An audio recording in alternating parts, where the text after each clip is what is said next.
Is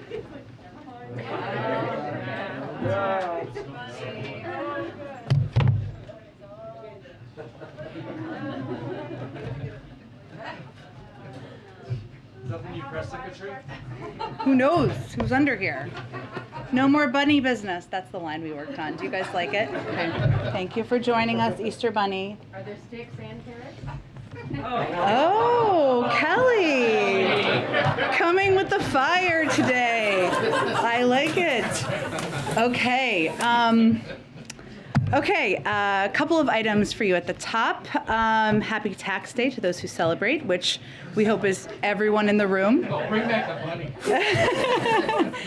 As part of Tax Day, we're highlighting the real difference between the president and congressional Republicans. President Biden has a simple philosophy. The middle class deserves some financial breathing room, which is why his economic plan would give tax relief to tens of millions of families who work hard and deserve a little extra cushion each month.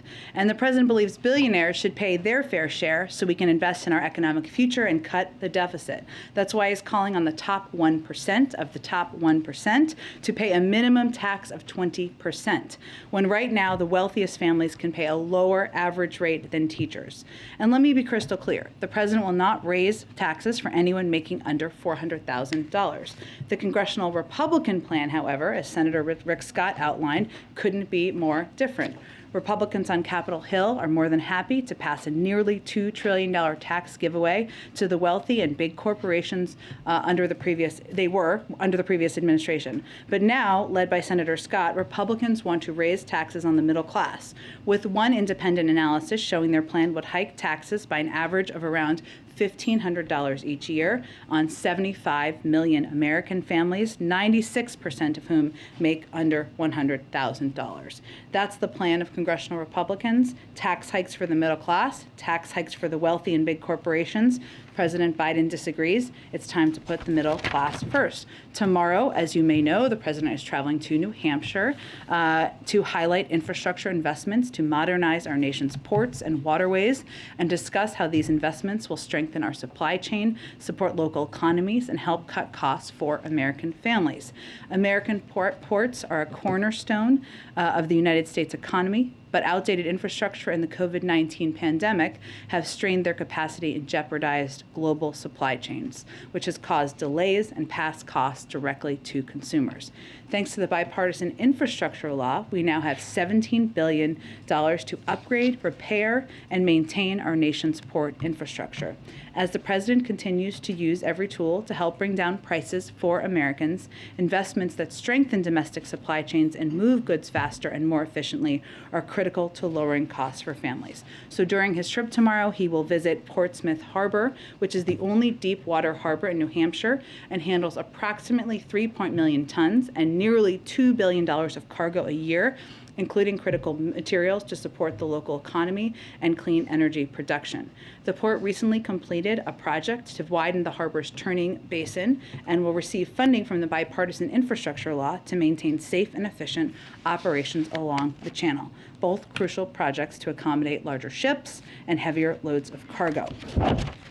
Also wanted to note a bunch of scheduling things today. Today, we are pleased to announce that we will co-host the second Global 19 Summit virtually on May 12th, alongside Belize, Germany, Indonesia, and Senegal. The virtual summit will redouble our efforts to end the acute phase of the pandemic and prepare for future pandemics and other health threats.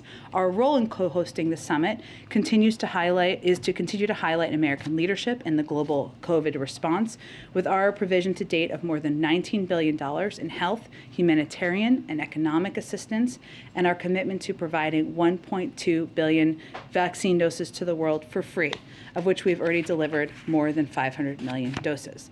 And while we are dedicated to continuing to lead the global COVID response, we also need Congress to urgently do its part to fund the global COVID response. We have requested a supplemental funding package for our most urgent needs to get shots into the arms and to provide life-saving tests, treatments, and supplies. And we will obviously continue to work with Congress on getting that funding when they return.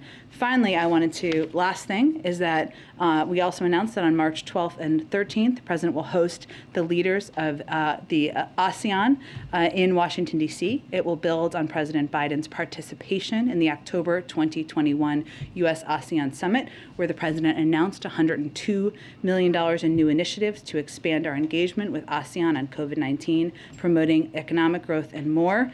And this will, of course, we'll have more to preview as we get closer to that trip.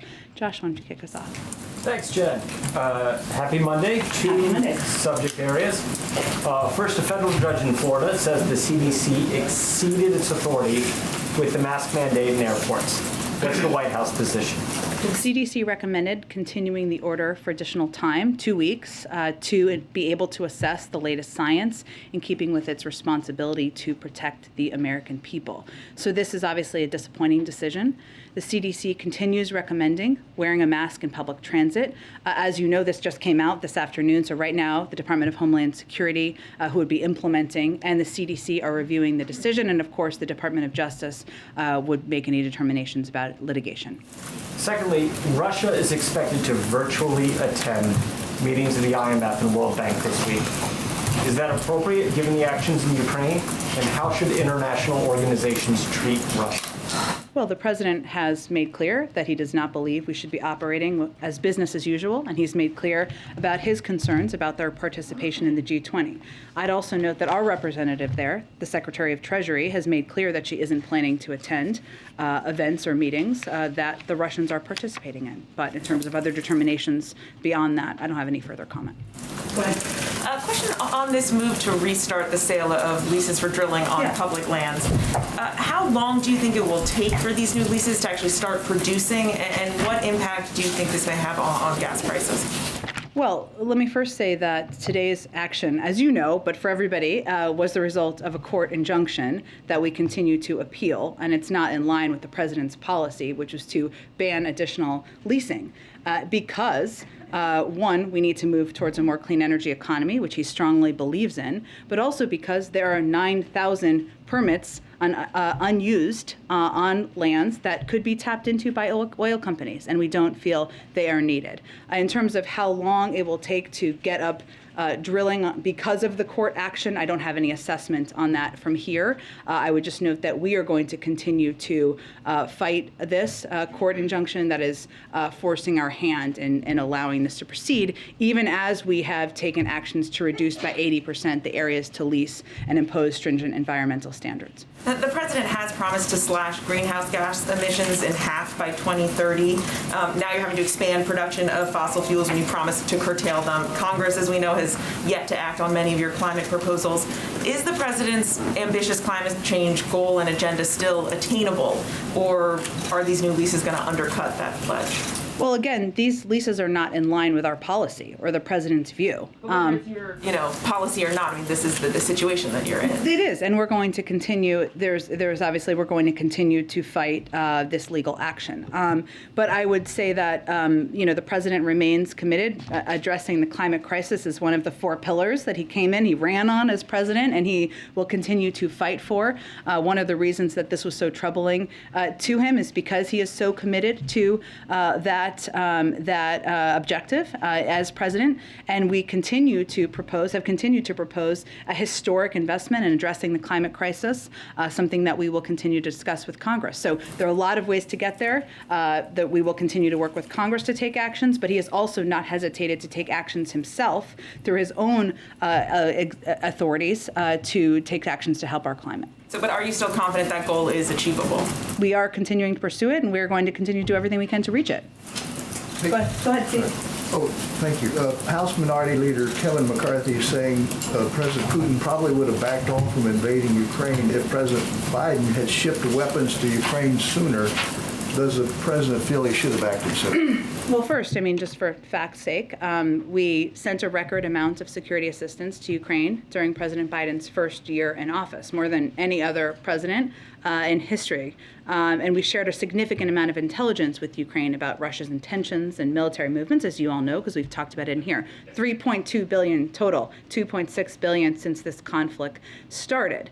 That's in direct contrast with our predecessor, who withheld hundreds of millions of dollars in military aid from Ukraine, including javelins, which Mr. McCarthy, who was critical of us in this moment, defended at the time as, quote, the rightful thing to do, because he claimed people believed there was corruption in the Zelensky administration. So I don't know if that's a question for us as much as a question for him. What has changed in that period of time? And secondly, are you planning more sanctions this week on Russia, more oligarchs? What can you tell us? We are continuing to review and consider additional sanctions. It's been an ongoing process, but right now you will see us continue to expand our sanctions targets and to continue to take steps to both further tighten our sanctions to prevent evasion and put in place additional sanctions. I also wanted to note a couple of comments for anyone who questions, which probably isn't anyone in this room, but maybe, whether these sanctions are having an impact. One is by the chairwoman of the Russian National Central Bank, who said these sanctions are, quote, will now begin to increasingly affect the real sectors of the economy and, quote, practically every product. She also said that, quote, that sanctions are being tightened almost every day and, quote, the period during which the economy can live on reserves is finite, meaning these are really having the squeeze that the president, the Secretary of State, the Secretary of Treasury, and others have conveyed. But we are continuing to review, and I expect we'll have more in the coming days. Go ahead. Just to quickly follow up on the mask mandate being voided by this judge, what is the White House's assessment of what that means for travelers today? Well, it just happened this afternoon, and so the Department of Homeland Security is obviously oversees the implementation of this, and they're reviewing it as we speak. So it's still in place right now? They're doing it as we speak. It just came out this afternoon, and if there are any updates while I'm out here, I'm sure we can provide them to all of you. Okay. And President Zelensky told Jake Tapper yesterday that he wants President Biden to visit Ukraine, and he believes that he will. You said last week there were no plans being made for President Biden to go. Is that still the case? That has not changed. What our focus continues to be on is providing Ukraine, the Ukrainian government, Ukrainian leaders, a historic amount of security assistance that's been adapted based on their needs and their successes on the grounds. And obviously, that can be attributed largely to the courage and the bravery of the Ukrainian leaders. But the second reason is because of the military assistance we provided. I would note, because I know this is an understandable question you all have asked, that if anyone were to go, there's no plans for the president to go. So let me just reiterate that. But we would not outline from here or anywhere from the government who, if, and when for security reasons. So we wouldn't have any details to preview regardless. Is the president considering granting President Zelensky's request to make Russia a state sponsor of terrorism?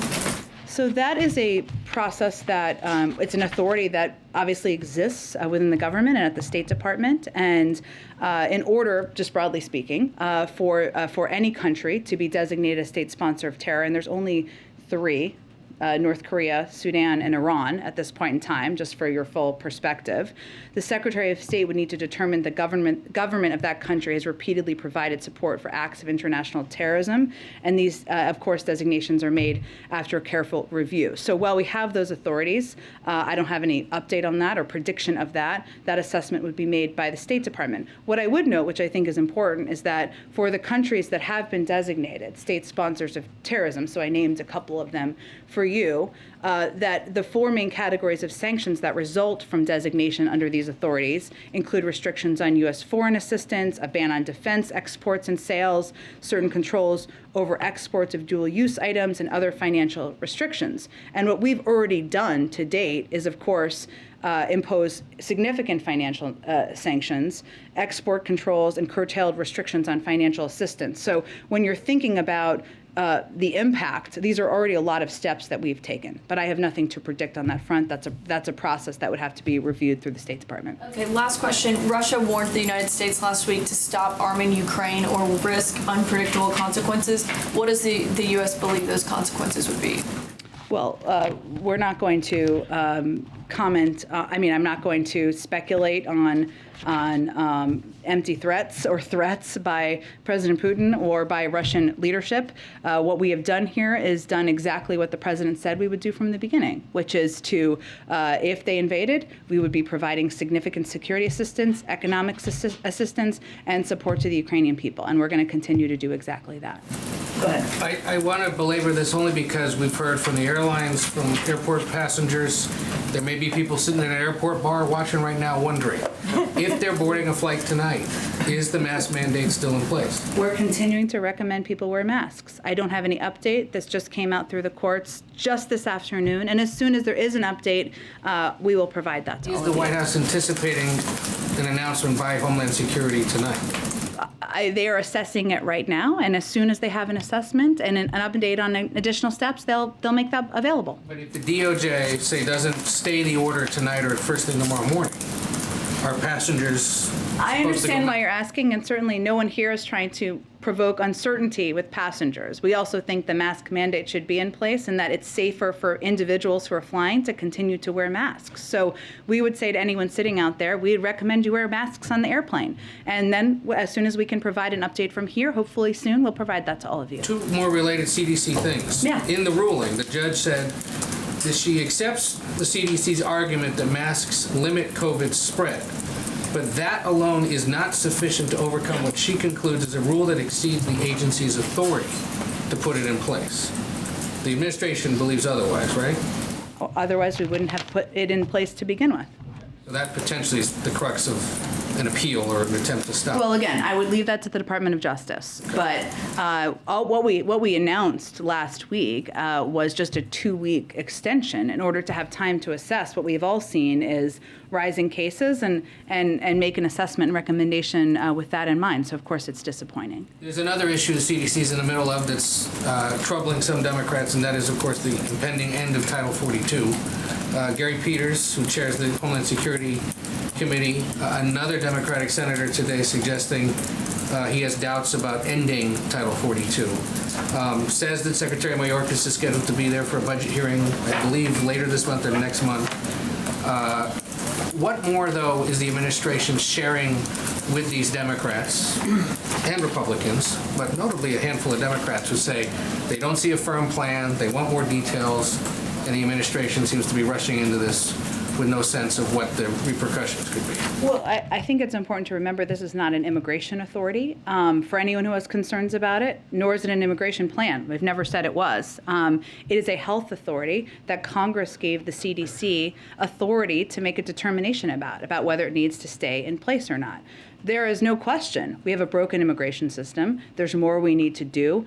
We've been saying that from the first day the president took office. And anyone who wants to work on that, Democrats, Republicans, anyone, how we can put smarter security in place, how we can have an asylum processing system that works, we would love to do that. But what is happening right now is they're essentially holding hostage funding for COVID. And we are going to run out of funding. We are already running out of funding for key programs. So our issue here is let's move forward with the COVID funding. We're happy to have a discussion about the broken immigration system. We agree it's broken. Let's work together on addressing that. I say that because there's this amendment to the COVID plan that would put it. I say that because that's the root issue here, isn't it? I mean, anyone who's raising concerns, they're tying it to the COVID funding. Republicans are, but you got a handful of Democrats who aren't necessarily I supportive understand of that, but we're also happy to work with anyone on immigration reform and any concerns they have. But it sounds like the answer is, if you've got concerns, you, Congress, do something about it. Well, Here's what happens on May 25th once Title the president 42 put is gone. forward a bill his first day in office. It's not you do something about it. Let's work together on it, and we're happy to do that. You have different ideas. You want to talk about how to move this forward. Let's do that. At the same time, what's happening is this COVID funding, which means people who are uninsured are not going to be able to get access to treatments, to vaccines. We're not going to be able to get the 4th booster shot to everybody. We're not going to be able to get the treatments for immunocompromised. So that's where we're at, and that's why it's important to move that funding forward. And yes, our system is broken. Let's address it. But this is a health authority, not an immigration authority. Go ahead. Thank you, Jen. You said about this mask ruling out of a federal court in Florida that it's a disappointing decision, and you say you continue to recommend that people wear masks. why is it that we can sit here in the White House briefing room with no masks, but people can't sit in an airplane cabin with no masks? Well, Peter, I'm not a doctor. You're not a doctor. That I'm aware of. If you're a doctor, I wasn't aware of that today until today. Right. Okay, not a doctor. Just making sure. I don't know. And Nor do you play one on TV. nor does he play one on TV. There you go. Most days.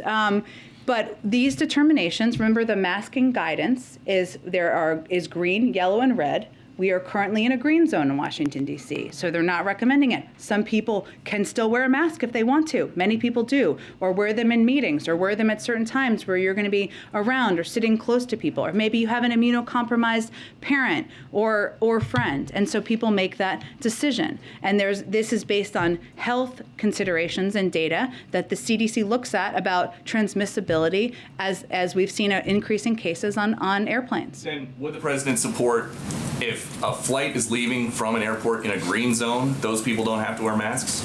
Again, Peter, there's been long a difference from the beginning about people on an airplane and in federal transportation vehicles and situations than where they are in locations like we here continue to be in Washington, D.C., a green zone. But what we'd asked for, I think it's important to remember, is a 2-week extension, or not asked for, what we had announced was a 2-week extension to look at the data and make recommendations based on the data and the science about whether it should be continued or not. Okay, on a different topic, we have new reporting that at least 23 people apprehended at the southern border in 2021 are on the terror watch list.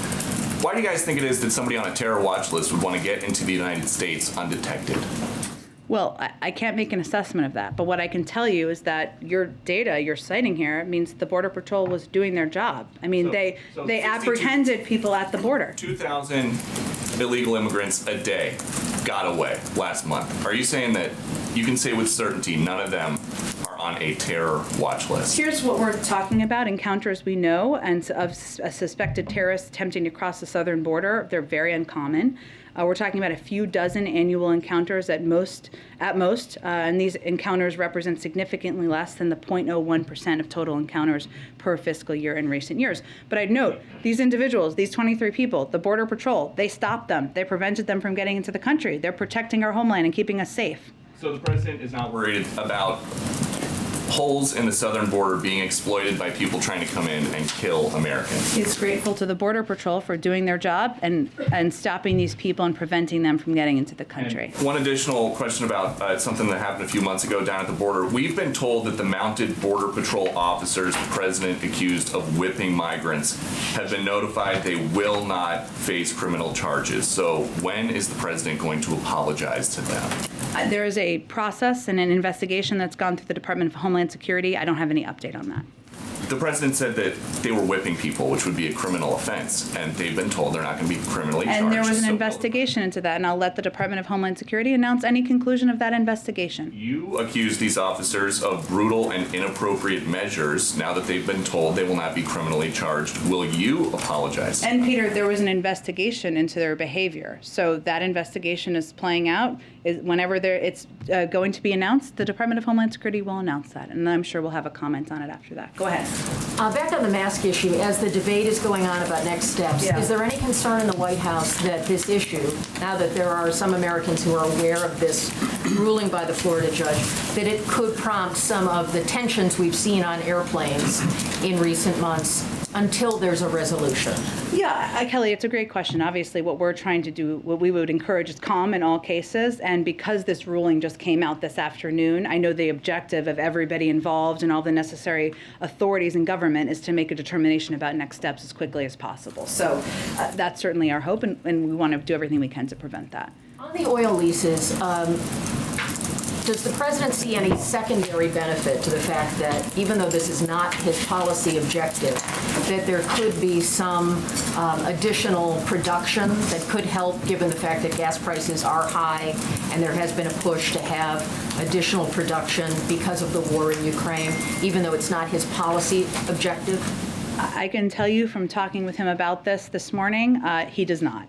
He believes that, as he announced, and he remains committed to the ban he called for on the expansion of leasing on federal lands, in part because he wants to move toward a clean energy economy, and he is very committed to that and address climate change, but also because there's 9,000 unused leases that can be tapped into and used, and we certainly have encouraged oil companies to do that to help address, exactly as you said, the need to get more supply in the marketplace. Does he see this move by the Department of Interior as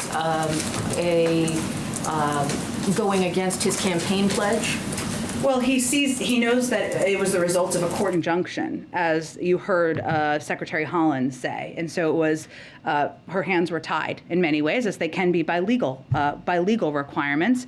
But what they did, which he certainly supported, was take steps to reduce by 80% the areas to lease. And they also imposed stringent environmental safeguards in order to take additional steps, even as the court injunction made them take these steps.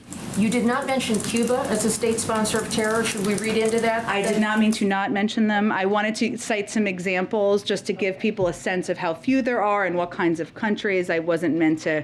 You're not lifting. I'm not announcing new policy. No, I'm not. I'm not announcing new policy. I just wanted to give an indication of what that is and how limited the number of countries are. Go ahead. Thank you. This is a question that comes from one of my colleagues who's reporting in Ukraine right now. He is wondering, as conditions in Mariupol continue to disintegrate, is the United States considering any creative ways to help the Ukrainians who are under siege? For instance, sending in third country planes or planes from a neutral organization like the Red Cross to get relief in there. So you mean humanitarian relief? Yeah. We are engaged with surrounding countries, with aid organizations, about a range of ways to get aid and assistance in. And obviously, from the start of this, if there was an allowance or an implementation of these humanitarian corridors, it would have helped enable. But we can't talk about a lot of those things from here, but we are going to continue to take steps to provide humanitarian assistance in every way that we can. I would note, you didn't ask this question, but just one other little update. There were 4 planes that arrived of military assistance over the course of the weekend. Another one is supposed to arrive today, if it hasn't already, from the $800 million package the president announced. So just to give you a sense of our efforts to continue to get more assistance in. And completely unrelated, but today on a background call about climate policy, an administration official said that the White House is in touch with a wide range of members of Congress about a reconciliation package. So are negotiations ongoing for Build Back Better or Building a Better America or whatever you're calling it now?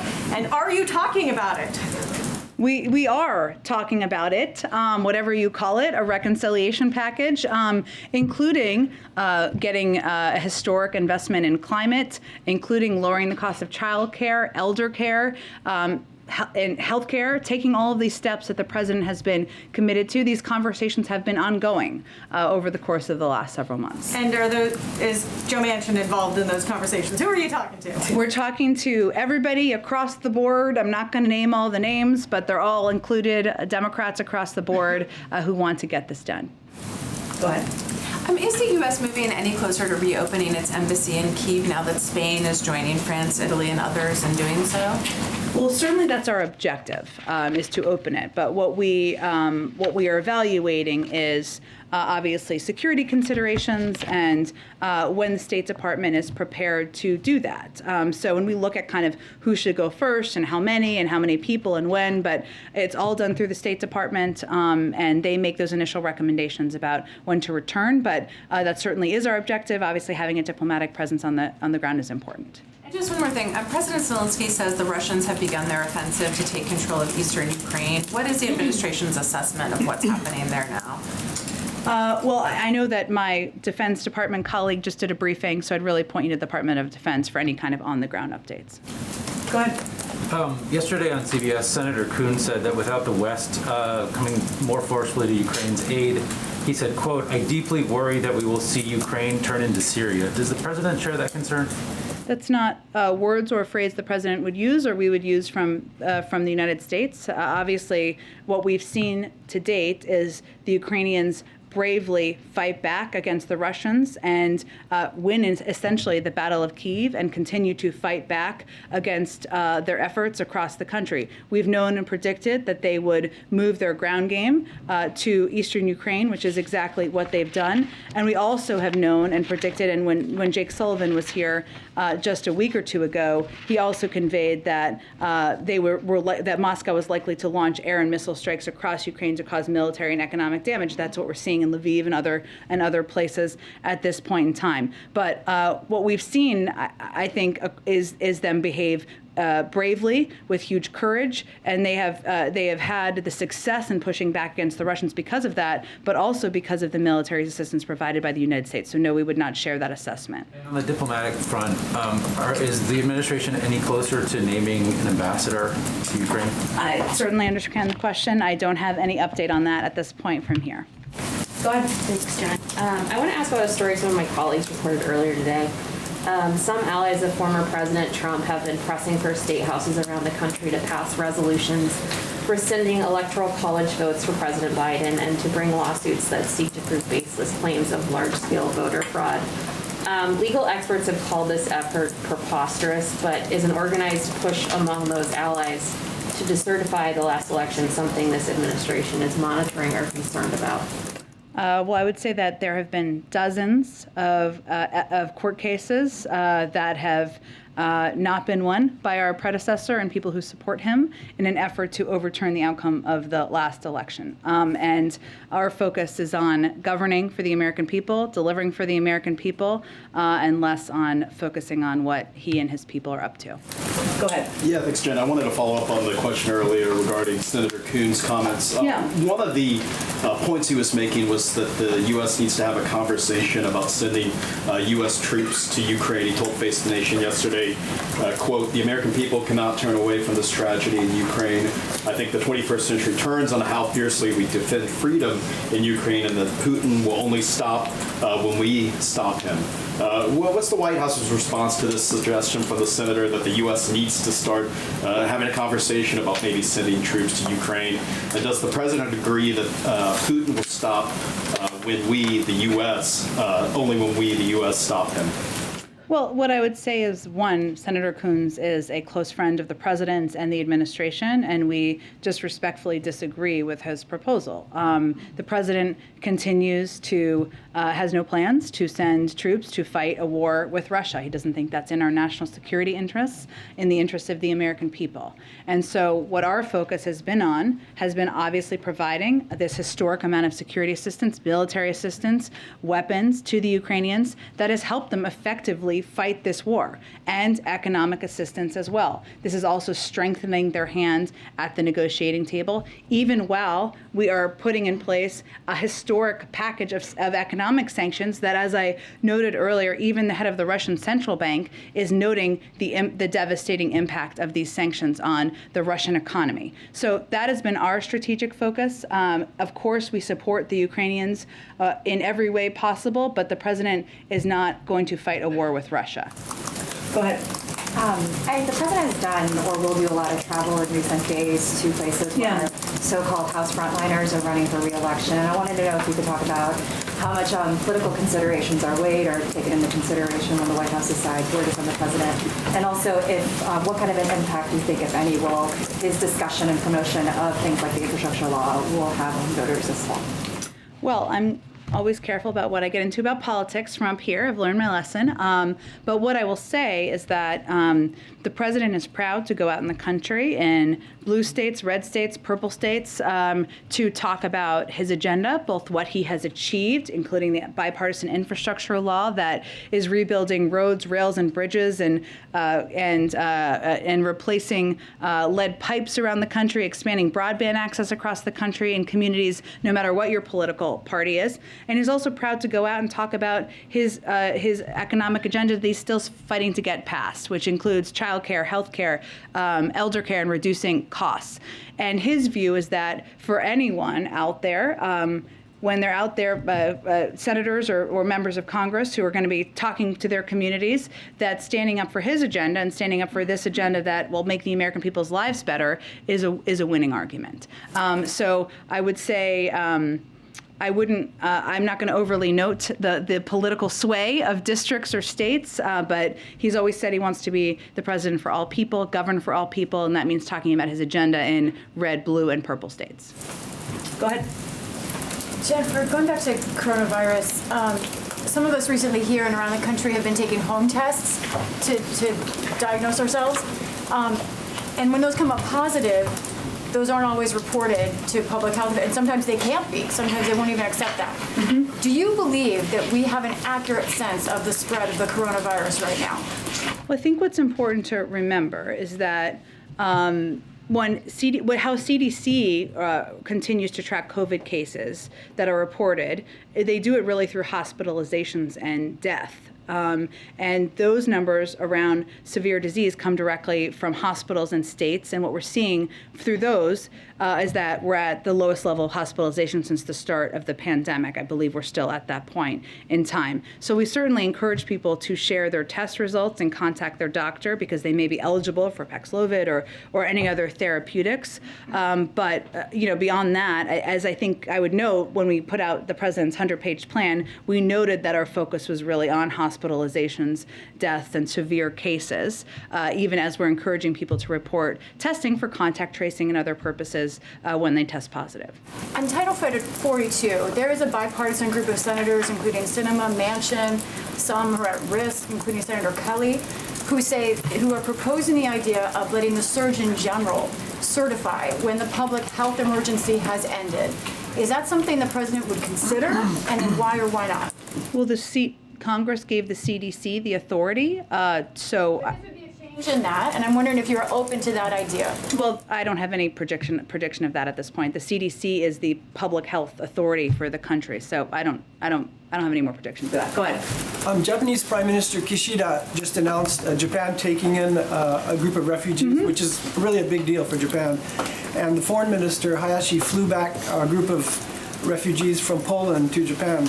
Is the administration aware of that? And then also with the trip to Japan next month, any update on whether an interview with the president is in the offing? It's an interview pitch. Okay. I said, an interview with whom? I like your style. We certainly welcome and applaud the actions of Japan, the Japanese leadership, and are grateful to their steps in taking in refugees and their humanitarian support through this conflict. And they're an important partner, as you know, and have been a part of important meetings on the conflict in Ukraine in recent months, including on the president's last trip to Europe. I will certainly take under advisement your request. Go ahead, Eugene. Thanks, Jen. There have been kind of a growing rumblings among economists about the R-word recession that coming possibly. The R-word. The R-word. I was like, where are we going with this? Yes. And I guess I'm just curious how the administration is viewing the possibility of that and what kind of conversations are happening right now about a possible recession. Well, we continue to believe, our economists most importantly, that the United States economy will deal with challenges ahead from a position of strength because of the president's economic plan. It's important to remember we created more jobs last year than any other year in history. We obviously have a very low unemployment rate in the country, and we've seen wages go up in a number of areas. I would note that there was a Goldman Sachs, we may be referring to this, the Goldman Sachs analysis, and even in their analysis, they said, quote, "We still do not see a recession as inevitable. However, particularly since the Fed's goal of cooling the economy while avoiding a recession will be helped by post-COVID normalizations in labor supply and durable goods prices." So our view is we're in a period of historic job growth, strong business investment, strong consumer and business balance sheets, and normalizing supply chains. Those are all good signs for the economy, but obviously we'll continue to monitor any concerns we have about where things are headed. And if inflation continues to rise, what are the concerns about that? It feels like that would make it a lot. Well, the Federal Reserve continues to project that it will moderate by the end of the year. And we support their steps they've announced to recalibrate. And we've already seen some of those actions taken, but really it's under their purview, so we would point to their projections. Go ahead. So just a follow-up on Title 42. The issue that Democratic senators have brought up is that there isn't a detailed plan, they think, to deal with the expected rise in migrants at the border.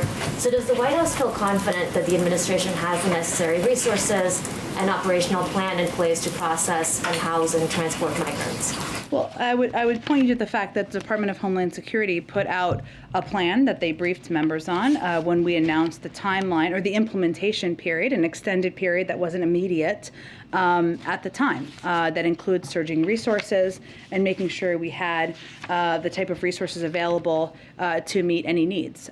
So they did put out a preparedness plan at the time, but we're going to have continuing conversations, and we certainly welcome any engagement to do that. Our issue is more the hooking it with COVID funding because of the devastating impact that would have on communities across the country. Just another question on a Times op-ed that Senator Warren wrote today, saying that Democrats need to deliver on more of their agenda in order to keep the majorities in Congress. Do you agree with that premise? And at this point, I know you named a few of the legislative priorities already in the briefing, but are there top 3 priorities that the White House feels they can actually get done before the midterms? We love all of our children in the legislature around here. What I will say is that, we've talked a bit about steps to lower costs, which I know Senator Warren, of course, strongly supports as well, for childcare, for health care, for elder care, for prescription drugs. These are no-brainers for most people in the country, and also making the tax system more fair. We think those are all issues that Democrats, but also a lot of people around the country would love for us to do more on and love to talk about more. We, of course, as I've stated a couple times in this briefing, want to get COVID funding because we think it's essential so that we can continue a lot of the programs that have had such a huge impact on people's lives, including for the uninsured, including in making sure we have boosters, for 4th boosters for every American who wants them whenever people are eligible, including being able to buy enough Evusheld and treatments for the immunocompromised. That's hugely important to us.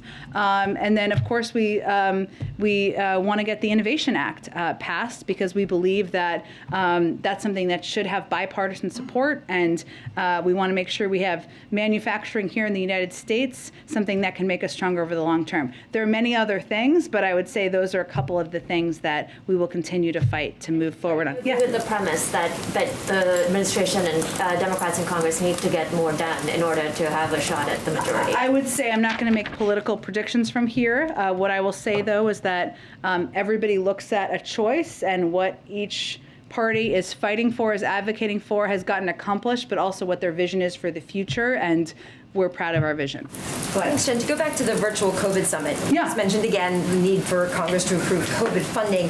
Does the White House see that date, May 12th, for the summit as a deadline for Congress to get that funding approved?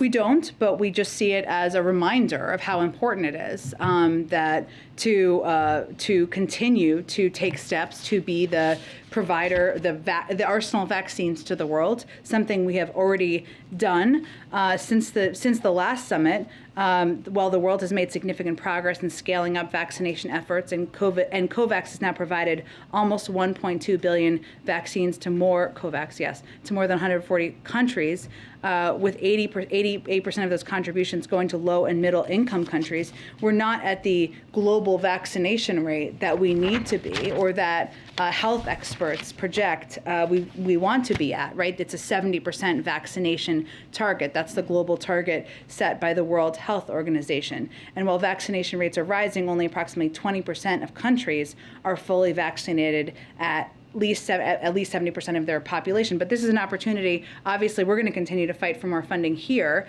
but we will to continue to press other countries to do more to help the world make progress as well. Along those lines, we've heard USAID Chief Samantha Power say earlier this month that if there isn't that global COVID funding, if if Congress put something together without it, that the U.S. would have to turn its back on the countries that need urgent help to boost vaccination rates. Will it be difficult for the U.S. to take a lead at a summit like that if that funding has not come through? Well, we are far and away the leader in the world. That will not change between now and the summit, regardless of funding. However, we want to continue to be providing not just vaccine doses, but also the know-how and equipment and supplies that countries around the world need. Jen, more mass shootings this past weekend, more mass shootings, 2 teenage boys dead, dozens injured. What does the president believe is causing such a callous disregard for human life in this country? Well, let me first say, and thank you for the question, these shootings are horrific and must stop. Our prayers are with the survivors, those who are lost, and their families. I can't attribute, obviously this just happened over the weekend, the reasoning. But what I can tell you is that it's a reminder of the need to take more steps to stop gun crime, something the president has strongly supported and advocated for for decades in public office, cracking down on gun traffickers, putting more cops on the beat, investing in community anti-crime programs, and of course also confirming a very qualified individual, Steve Dettelbach, to lead the ATF. But aside from laws, what does the president have in mind, if anything, a plan to improve, to get people to respect life more, to respect other human beings? Laws aside, you can't legislate morality and values, right? Human life. Does he ever talk about that openly to you or anyone else? I think every time that you've seen the president talk about shootings, the impact on families, on human beings, on loved ones, on communities, he talks about that human impact. But it also is true that in order to reduce and change the direction of crime and gun crime, which is the majority of crime, we need to have more laws in place. Go ahead. Thank you. Texas Governor Abbott said that, quote, financial pain was necessary to get officials to take action on illegal immigration. Is there any sense that those border inspections did cause financial pain, that there was any disruption to the supply chain or anything like that you all are tracking? Well, I don't have an extended summary analysis.